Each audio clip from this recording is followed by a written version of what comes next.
Shalom Bapak Ibu pemirsa Live Study yang dikasihi Tuhan, sebab orang yang berhenti belajar berhenti bertumbuh. Mari kita bersatu di dalam doa terlebih dahulu. Bapa yang baik, ungkapkan, wahyukan apa yang menjadi isi hati Tuhan buat kami semua. Terima kasih, dalam nama Tuhan Yesus kami berdoa, amin.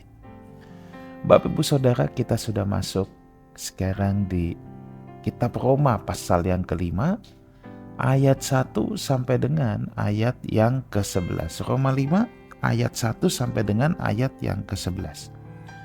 Saya akan bacakan terlebih dahulu Roma 5 ayat yang ke-1. Sebab itu kita yang dibenarkan karena iman, kita hidup dalam damai sejahtera dengan Allah oleh karena Tuhan kita Yesus Kristus. Nah Bapak Ibu, Roma 5 ayat 1 ini diawali dengan kata sebab itu. Maka sekali lagi kita tidak bisa melepaskannya dari Roma 4 ya. Kalau Bapak Ibu tiba-tiba menyaksikan live study langsung di Roma 5, ada baiknya berhenti sejenak, Bapak Ibu dengarkan dari Roma 4. Sebenarnya kalau kitab Roma ini yang terbaik adalah Bapak Ibu mendengarkan dari Roma 1. Sebab kitab ini sulit ya. Kitab ini sulit sebab inti pemikiran teologi Paulus ada di sini. Dan ini sambung menyambung, semuanya saling bertalian. Jadi kalau dicomot secuplik itu sangat bahaya sekali. Contoh, kalau kita langsung baca, kita yang dibenarkan karena iman. Tapi Bapak Ibu belum mendengarkan apa iman yang dimaksud, apa yang dimaksud dibenarkan menurut iman, bukan berdasarkan perbuatan. Nah ini kan ada penjelasannya Bapak Ibu. Konteksnya tuh ada. Nah kalau kita lepaskan dari konteks, maka biasanya inilah yang terjadi pada orang-orang modern, membaca ini melepaskan dari konteks, sehingga iman yang dia pahami hanyalah pengaminan akali. Ya. Iman yang ada dalam pikirannya, dalam mulutnya saja. Itu yang saya suka katakan sebagai iman yang fantasi, iman yang hayalan. Ya. Nah kalau kita lihat dari konteks sebelumnya, ya, ini kan Paulus sedang bicara dulu apa? Saya harus mentautkan ya, bahwa Abraham bapak orang beriman dibenarkan ya, karena Abraham menaati apapun yang Allah perintahkan, maka sekarang semua orang baik Yahudi, baik non-Yahudi juga akan dibenarkan karena imannya kepada Kristus. Artinya mentaati apapun yang Kristus katakan atau yang Kristus ajarkan. Nah jadi ini konteksnya dulu ya. Setelah Rasul Paulus merobohkan benteng pemisahan antara Yahudi dan non-Yahudi, Paulus di pasal keempat mendeklarasikan bahwa keturunan Abraham adalah semua orang yang memiliki jejak iman seperti Abraham. Sebagaimana Abraham menembus kemustahilan, ya, mentaati apapun yang Allah katakan, perintahkan kepada dia. Demikian juga orang percaya dibenarkan ya, ketika dia beriman kepada Kristus. Dan ini sudah lintas darah lagi, lintas suku, lintas ras. Mau orang Yahudi, mau orang non-Yahudi, kalau menaruhkan imannya kepada Kristus yang dibuktikan lewat mentaati apapun yang Kristus katakan, maka ia juga akan dibenarkan. Orang yang dibenarkan dalam Kristus di sini dikatakan punya damai sejahtera. Nah ini menarik, kata damai sejahtera ini saya suka sekali saudara ya. Kenapa? Ya, damai sejahtera Irene. Jadi kalau ada orang tua yang kasih nama anaknya Irene, nah itu artinya damai sejahtera, Irene. Dia dari bahasa Yunani. Ya, itu artinya damai sejahtera. Nah, damai sejahtera ini berasal dari bahasa Ibrani shalom.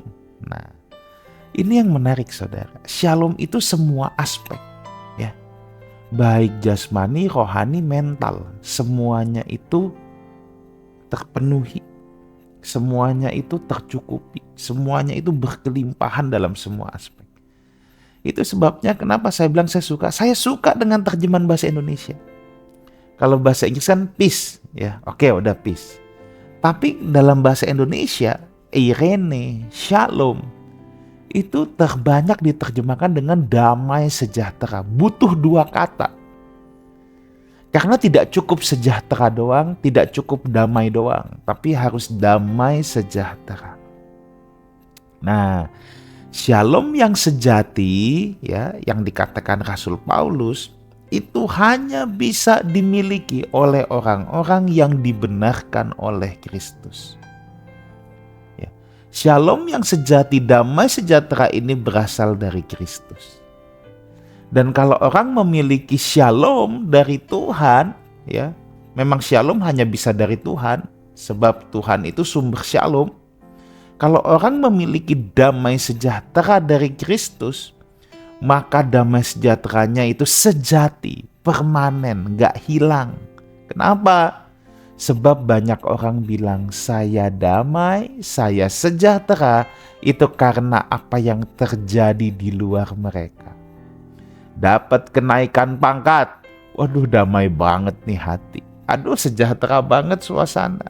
Menang undian, aduh seneng banget, damai banget. Ya, bagaimana kalau sedang menghadapi vonis dokter? Bagaimana kalau sedang nggak punya uang? Ya, bagaimana kalau sedang tertimpa musibah dan lain sebagainya? Apakah damai sejahtera itu tetap ada? Kalau itu dari luar, maka tidak akan ada. Karena itu damai semu yang hanya diciptakan dari luar. Tetapi kalau kita memiliki damai sejahtera yang berasal dari Kristus, itu adanya di dalam, itu adanya permanen. Kita bisa kekurangan uang, kita bisa menghadapi vonis dokter, tetapi damai sejahtera tidak pernah tidak pernah meninggalkan hidup kita. Damai sejahtera Allah, Kristus senantiasa memerintah dalam hidup kita. Ini yang penting Bapak Ibu, ini yang betul-betul penting. Ya. Kita jangan lagi menggantungkan damai sejahtera kita pada hal-hal yang ada di luar. Sehingga kalau yang di luar terjadi enak, kita akan merasa seneng, ngefly, melayang-layang. Tapi kalau di luar gak enak, langsung kita kayak ayam sakit, saudara. Ya. Langsung kita 4L, lemah, letih, lesu, lunglai, letoy, 5L tuh, bukan 4 lagi. Tapi bagaimana supaya kita bisa memiliki damai sejahtera yang permanen? Nah, itu hanya bisa ditemukan kalau kita telah dibenarkan oleh Kristus. Ayat 2. Oleh Dia kita juga beroleh jalan masuk oleh iman kepada kasih karunia. Di dalam kasih karunia ini kita berdiri dan kita bermegah dalam pengharapan akan kemuliaan Allah. Saudara, iman kepada Kristus tadi ya. Ingat ya, imannya bukan pengaminan akali, bukan iman fantasi Bapak Ibu ya. Tapi iman di sini mentaati apapun yang Kristus katakan, iman yang ditunjukkan ya. Lewat ketaatan kita kepada Kristus. Itulah jalan masuk kepada kasih karunia. Itulah jalan masuk kepada anugerah Tuhan. Ya. Sesuatu yang tidak layak kita terima, tapi Tuhan berikan kepada kita. Apa yang di luar pikiran kita, apa yang gak pernah kita dengar, itu yang Tuhan berikan. Nah, itulah anugerah Tuhan, itulah kasih karunia Tuhan. Nah, untuk memahami ayat 2 ini, kita harus ingat lagi konteks zaman itu. Jemaat mula-mula, termasuk orang-orang Kristen di kota Roma, mereka dalam kesukaran yang sangat hebat. Makanya dikatakan mereka bermegah dalam pengharapan akan kemuliaan Allah. Rupanya mereka memang pengharapan mereka itu hanya menerima kemuliaan bersama Tuhan. Pengharapan akan kemuliaan itulah kemegahan mereka. Nah saudara, kita tanya sama diri kita sendiri. Ya, saudara gak perlu jawab. Tanya dalam hatimu, kita bermegah di dalam apa? Kita tanya sama batin kita sendiri. Manusia dunia bermegah karena materi, karena fasilitas, karena kehebatan, kekayaan, kepandaian. Bukankah itu yang dikritik oleh Rasul Paulus di Roma pasal yang pertama? Bukan salah punya kekayaan, bukan salah punya kepandaian. Tapi kalau itulah dasar kita bermegah, maka kita anak-anak dunia, bukan anak-anak Tuhan. Tetapi kalau jemaat di kota Roma berkata, pengharapan kami adalah menerima kemuliaan Allah. Waduh, itu luar biasa. Dia bermegah dalam pengharapan menerima kemuliaan Allah. Jadi mereka bermegah atas kemuliaan Allah yang akan mereka terima. Saya tidak tahu kita masih seperti ini atau enggak. Tapi saya ingin katakan, kalau kita bermegah pada harta dunia, pangkat, fasilitas, jabatan, kehormatan, kepandaian, kita manusia dunia. Kita Kristen duniawi. Saya pastikan kita Kristen duniawi. Tidak peduli kita berkhotbah, jabatan apapun yang kita pegang dalam gereja, ya, atau berapa lama kita pelayanan. Kalau kebanggaan kita, kemegahan kita ada pada hal-hal materi, hal-hal duniawi, maka Bapak Ibu Saudara, ya, kita Kristen dunia. Tapi doa saya kita seperti jemaat mula-mula, ya, seperti orang-orang Kristen di kota Roma, di mana kemegahan kita adalah pengharapan akan kemuliaan Allah atau dimuliakan bersama-sama dengan Kristus. Ayat 3 dan 4, dan bukan hanya itu saja, kita malah bermegah dalam kesengsaraan kita. Kita tahu bahwa kesengsaraan itu menimbulkan ketekunan. Ketekunan menimbulkan tahan uji, dan tahan uji menimbulkan pengharapan. Rupanya saudara, mereka bukan saja bermegah, ya, untuk dimuliakan bersama Kristus, tapi lebih hebat lagi, mereka bermegah dalam kesengsaraan, dalam penderitaan. Banyak orang Kristen, saya harapkan bukan saudara, justru doanya hindarilah kesengsaraan, hindarilah penderitaan. Kalau jemaat mula-mula mereka nggak bisa menghindari itu semua, ya udah, memang itulah yang terjadi, saudara, ya. Banyak orang Kristen masa kini menghindari penderitaan, bermegah pada hal-hal materi. Tetapi justru jemaat Kristen mula-mula, ya, mereka bermegah dalam penderitaan mereka, sebab memang aniaya terjadi di mana-mana. Mengapa mereka bermegah dalam penderitaan? Karena penderitaan menimbulkan ketekunan, kata Alkitab. Ketekunan menimbulkan tahan uji. Tahan uji menimbulkan pengharapan. Pengharapan akan apa? Kemuliaan Allah. Jadi kita bisa lihat di sini, dari penderitaan sampai kemuliaan itu ada sebuah mata rantai yang tidak putus. Itulah God's Circle. Saudara pernah dengar istilah lingkaran setan kan? Kalau ini lingkaran Tuhan. Ya, kalau lingkaran setan itu dosa, ya, materi, ya, kesombongan, terus tuh muter-muter di sana.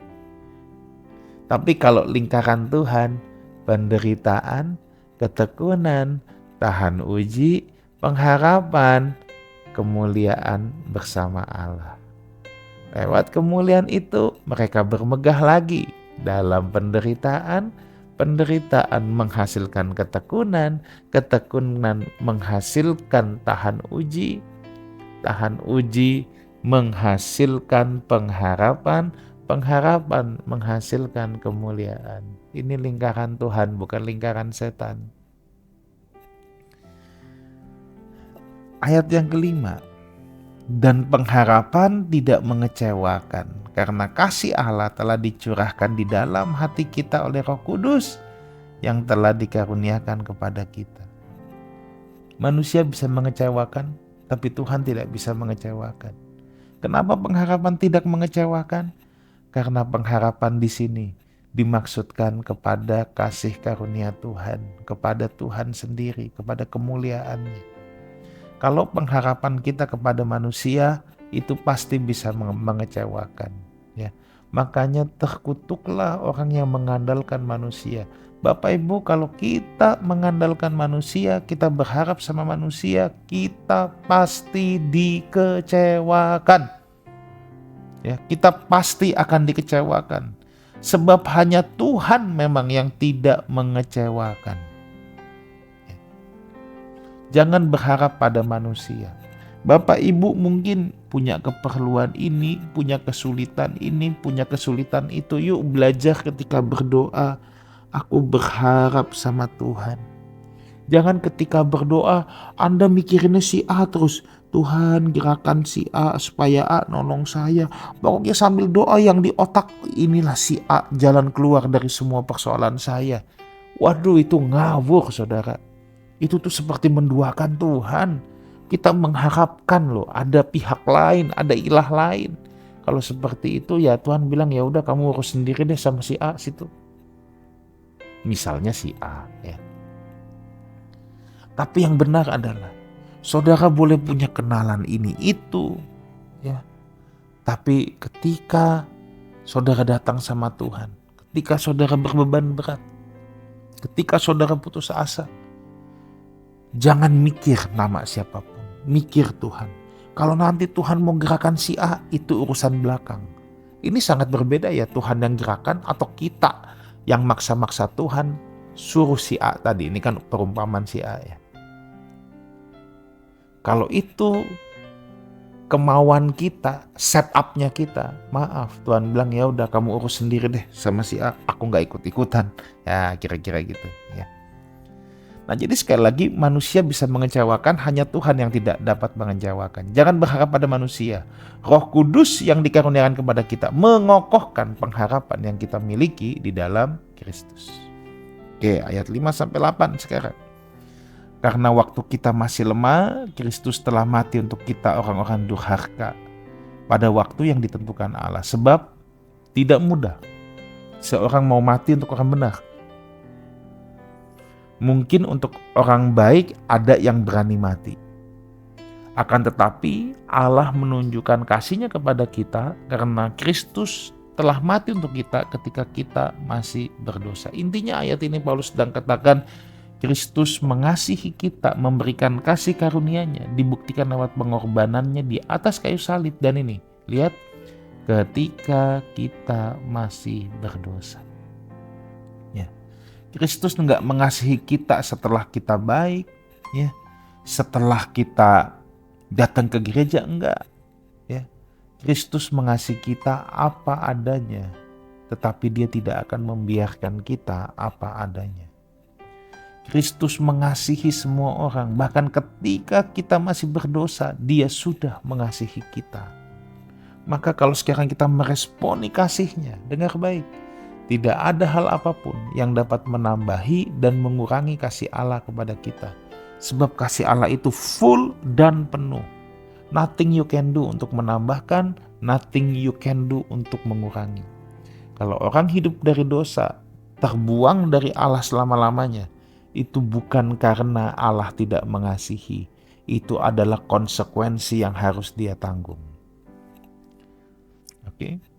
9 dan 10.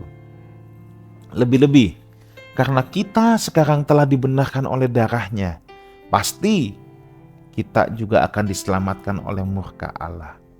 Sebab jikalau kita ketika masih seteru diperdamaikan dengan Allah oleh kematian anaknya, lebih-lebih kita yang sekarang telah diperdamaikan pasti akan diselamatkan hidupnya. Sekali lagi, ini untuk orang Yahudi dan orang non-Yahudi. Tuhan membenarkan, Tuhan menyelamatkan semua. Pertanyaannya, apa arti diselamatkan? Please, saya gak akan bosan katakan, jangan yang dalam benak saudara, diselamatkan itu apa? Masuk surga, nggak masuk neraka. No. Alkitab nggak pernah ngomong seperti itu. Mana ada ayat mati masuk surga? Sebab surga bukan tempatnya manusia. Kita mati akan berkumpul di langit yang baru dan bumi yang baru, bukan surga. Surga itu alam metafisik, manusia itu makhluk fisik. Ya. Surga itu dalam tanda petik tempatnya Tuhan. Tapi sekali lagi, kenapa saya harus bilang dalam tanda petik? Jangan kalau tempat saudara berpikir dimensi ruang dan waktu. Jangan. Sebab tidak ada tempat yang bisa memuat Tuhan. Kalau Anda berpikir tempat itu dimensi ruang ya, maka ada sesuatu dong yang lebih besar dari Tuhan. Tapi kan gak begitu saudara ya. Nah, di sini sekali lagi apa arti diselamatkan? Di sini dikatakan kita diselamatkan dari murka Allah. Ya. Jadi arti diselamatkan yang pertama, dibebaskan dari murka Allah. Manusia yang jatuh ke dalam dosa itu terpisah selama-lamanya dengan Allah. Itu hal yang paling gak enak, hal yang paling menyakitkan. Ya. Kenapa? Disconnected dengan sumber itu adalah hal yang paling tidak enak. Ya, itu hal yang paling menyakitkan. Tetapi manusia yang telah dibenarkan oleh Tuhan sekarang kembali disatukan dengan Tuhan. Ya, jadi diselamatkan itu bukan terpisah ya dan kena murka Allah, tetapi diselamatkan itu justru menyatu lagi dengan Tuhan. Itu dalam istilah teologi ortodoks theosis. Ya, theosis. Ingat, mati masuk surga, mengkontraskan surga dan neraka, itu agama saudara. Semua agama begitu. Saudara nggak ketemu ayat di Alkitab yang berkata surga dan neraka. Enggak, sandingannya surga itu bumi. Sebab bumi memang buat manusia untuk semula. Lalu saudara jangan bilang Pastor Wigan gak percaya surga. Ya lo percaya, tapi manusia gak ditulis tinggal di surga.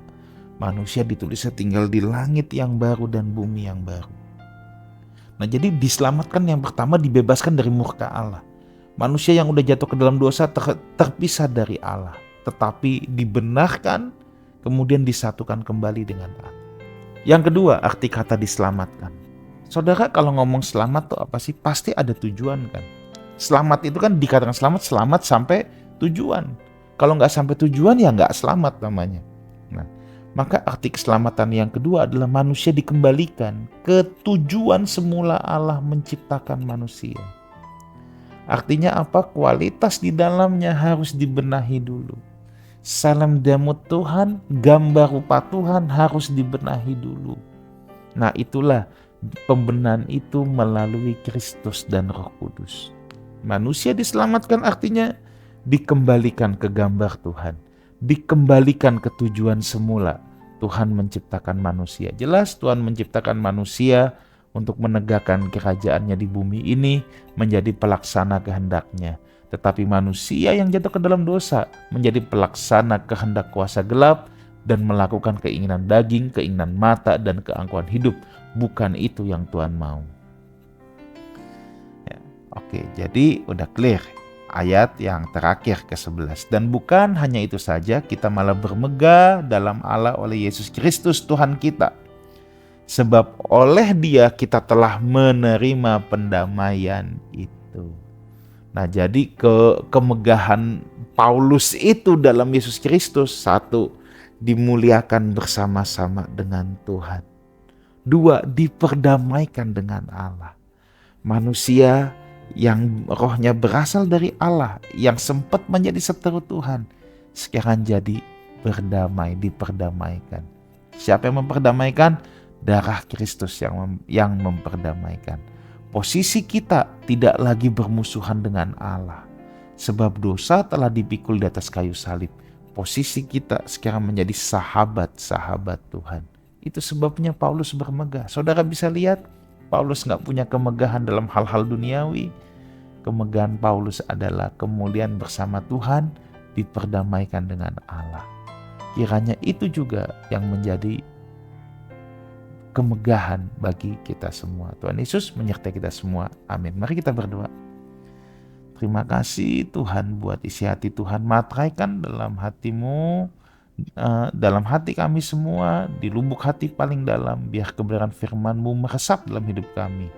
Terima kasih, dalam nama Tuhan Yesus kami berdoa. Amin. Sampai jumpa di live study yang akan datang, sebab orang yang berhenti belajar, berhenti bertumbuh. Setiap saudara yang belum punya tempat ibadah tetap, saudara berdomisili di Jakarta Barat dan sekitarnya, saya undang saudara untuk berkunjung ke Lifehouse Community di Wang Plaza lantai 2 setiap jam 10 pagi hari Minggu. Kita ada dari ibadah anak sampai ibadah umum. Sampai jumpa saudara. Tuhan Yesus memberkati kita semua. Amin.